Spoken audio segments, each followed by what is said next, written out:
Primeiro que ele, para assumir a direção da FETAEG, ele tinha o apoio e a participação do Ministério do Trabalho, que era o órgão que fiscalizava o Ministério do Trabalho e que fazia tudo para que o sindicato fosse um sindicato assim de não fazer nada para o trabalhador, porque obedecia às ordens da então ditadura militar que estava ali, que o objetivo do sindicato era a reforma agrária, que os fazendeiros não queriam, que o Estado não queria, que o país não queria. Então tinha que fechar a boca do sindicato, calar o sindicato para não fazer nada. O que poderia acontecer? Era colocar na frente uma pessoa que pudesse vestir uma camisa de força nos trabalhadores e não deixar eles caminhar para frente. E na medida em que a gente assumiu essa direção e entendeu toda essa situação que estava acontecendo, que estava impedindo o avanço das organizações sociais, do sindicato, dos seus objetivos, que era a reforma agrária, era aquela pessoa que estava na frente da federação, que coordenava todo o movimento do Estado. Não tinha outra saída não tirar ele. A gente então tirou ele. É uma história longa, mas a gente fez um processo, colocou mostrando que ele não pertencia à classe, que ele era fazendeiro, que isso estava contra a lei do próprio Ministério do Trabalho. Aí eles, o que fizeram? Pediram ele para afastar. Não, afasta uns tempos até nós acalmar isso aí para a gente poder continuar depois, mas afasta. Eu era o vice-presidente naquela época, tive que assumir. Assumi e convoquei uma assembleia, o conselho de representantes, todinho, e determinamos que ele não voltasse mais. Foi uma briga enorme que nós enfrentamos com o Ministério do Trabalho e com o próprio fazendeiro. Mas ele não teve como voltar. Tivemos o apoio da Contag, tivemos o apoio das organizações sociais, da igreja, da Comissão Pastoral da Terra e dos sindicatos, e aí ele não teve mais como assumir a direção da FETAEG. A partir daí, nós conseguimos então fazer com que o movimento sindical partisse para cumprir os seus objetivos, que era a reforma agrária. Fomos já para o INCRA, para as organizações que era a responsável para a realização da reforma agrária, para os congressos, por tudo, e aí a gente começou então a dar os primeiros passos da reforma agrária, que um dos primeiros passos foi fazer uma convocação estadual para o lançamento da campanha da reforma agrária no estado de Goiás, que deu no dia 20 de novembro de 1990. Olha, esse trabalho de base, a gente contou com a equipe de assessores, Elizabeth Vicário, Maria Helena, Luiz Gonzaga Cordeiro, Dr. Edivaldo da Silva Santos. Quer dizer, era uma comissão de organização de assessores que apoiava a gente nisso, embora a cabeça, que era o presidente, não queria que isso acontecesse, mas a gente tinha nossas reuniões separadas e organizava essa situação. O que aconteceu? Antônio Ferreira Bueno, que era o presidente, naquela época puxou o movimento sindical para o lado do assistencialismo, que era gabinete odontológico, consultório médico, você entendeu?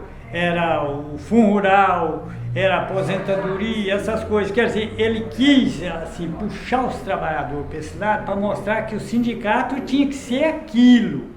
E que o objetivo da reforma agrária, que vinha libertar o trabalhador da semi-escravidão ou da escravidão total que ele vivia, não podia acontecer. Quer dizer, eles tinham que continuar sendo empregados, sendo os meieiros, sendo os arrendatários, para formar as fazendas, para fazer a riqueza dos grandes latifundiários, mas que ia só ter uma aposentadoria, um médico, o dentista e pronto. Mais do que isso, nada, pronto. Era esse o objetivo daquele dirigente sindical a nível estadual para conduzir o sindicato a beneplado do Ministério do Trabalho. Como a gente tirou ele, a gente deixou aquilo tudo. Hoje o sindicato não tem gabinete odontológico, não tem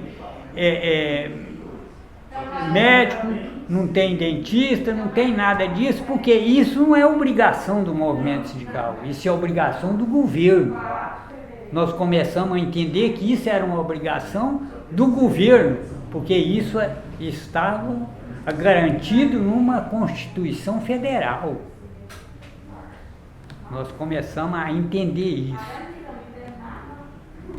Aí é o caso que os trabalhadores nunca foram bobos, que o governo pensasse que a gente é bobo. A gente sabia que aquilo era apenas uma adulação, era uma balinha para o trabalhador que estava passando fome.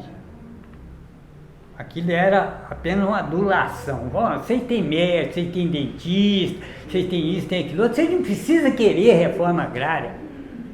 Vocês têm que continuar trabalhando para nós, fazer nossa riqueza.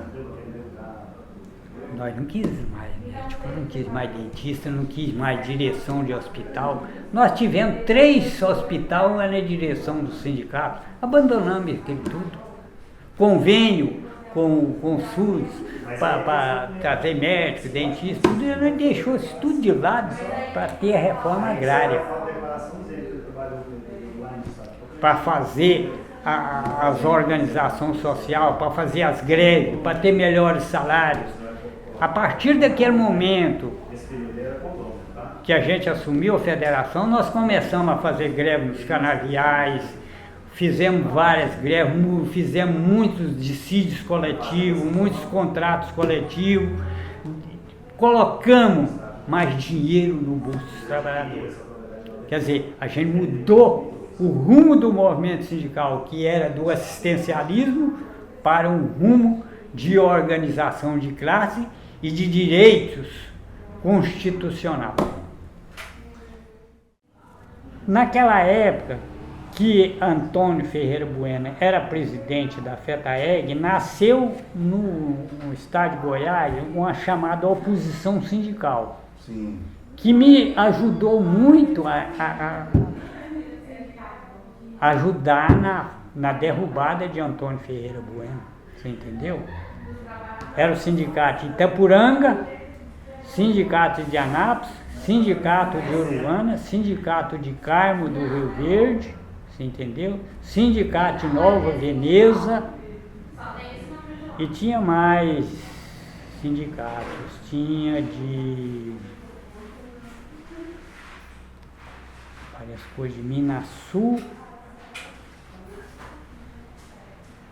tinha mais outros sindicatos que fazia parte, Caiapônia, tinha mais sindicatos que fazia parte da oposição sindical, que era opositor a Antônio Ferreira Bueno, e que puseram processo em cima de Antônio Ferreira Bueno, e que nós endossamos esse processo e ajudamos nesse processo para derrubar Antônio Ferreira Bueno.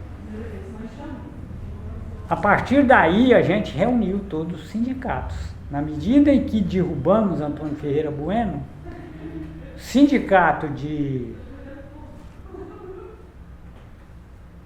como é que chama lá? Eu acabei de falar o nome. Carmo, Rio Verde, não, Uruana. O Eliezer Alves Bento veio fazer parte, que era a oposição, veio fazer parte na direção da FETAEG. Entendeu? A gente buscou aquela que se achava oposição ao movimento sindical para dentro do movimento sindical. A gente abriu as portas da federação para os trabalhadores de maneira geral. Opositor ou não, era companheiro. Porque para o Ministério do Trabalho, às vezes você fica em dúvida de uma coisa. Tanto fazia ser oposição ou não, ele estava fiscalizando. Você entendeu? E às vezes até fiscalizava mais aquele que era opositor, porque eles queriam derrubar o pretensioso defensor do Ministério do Trabalho, que era Antônio Bueno. Você entendeu?